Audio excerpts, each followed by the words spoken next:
السلام عليكم، ازيكم؟ عاملين ايه؟ يا رب كلكم تبقوا بخير. النهارده هنعمل كده طبق بيتحط جنب اي حاجه ويتاكل جنب الفطار، جنب العشاء، جنب الغداء.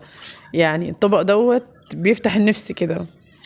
الواحد كده لما يروح عند محلات الفول والطعميه ويشوف البتنجان عندهم يلاقيه شكله غريب واحمر كده يستغرب. بس انا بقى جبت لكم بقى طريقه جميله جدا وسهله وبسيطه، وهتعملوه تاكلوه جنب كل الاكلات.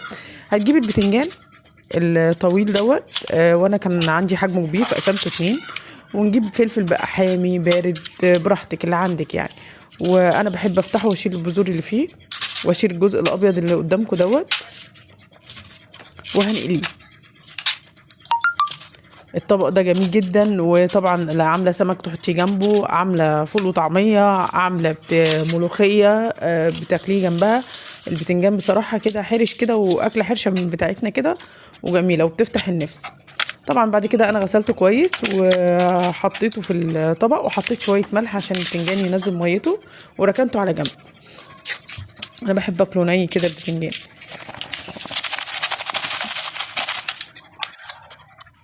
بعد كده بقى هنعمل ايه؟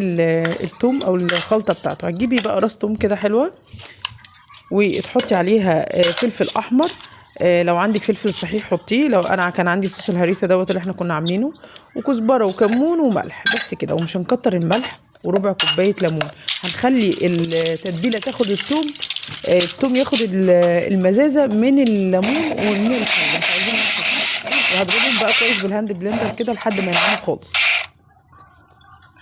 بصوا بقى شكلها كده بقت ناعمه جدا. الهاند بلندر جميل بصراحه في ضرب التوم. نزلتها لكم عشان تبقى واضحه ليكم. جبت بقى الزيت وقليت البتنجان، وطبعا البتنجان اقليه كويس عشان يبقى مستوي كده من جوه، وطلعته طبعا على مناديل عشان ينزل الزيت، بس خليه ذهبي كده وجميل. بعد كده جبت طبق. عندك طريقتين: يا تنزلي الخلطه كلها على البتنجان والفلفل وتقلبيه وبتبقى جميله جدا للناس اللي مش بتحب تحس الطعم من التوم، يا اما تحشي التوم جوه البتنجان. بص انا وريتكم الطريقتين، دي حلوه ودي حلوه، ودي بتتبل ودي بتتبل. بس كده، وتقلبيهم وتحطيهم بقى في علبة في التلاجة. لما تعملي اي اكل طلعيه جنبها، بتفتح النفس كده وبتخلي الاكل طعمه جميل. ورصيه كده في طبق حلو وقدميه. يا رب يكون الفيديو عجبكم، واشوفكم على خير.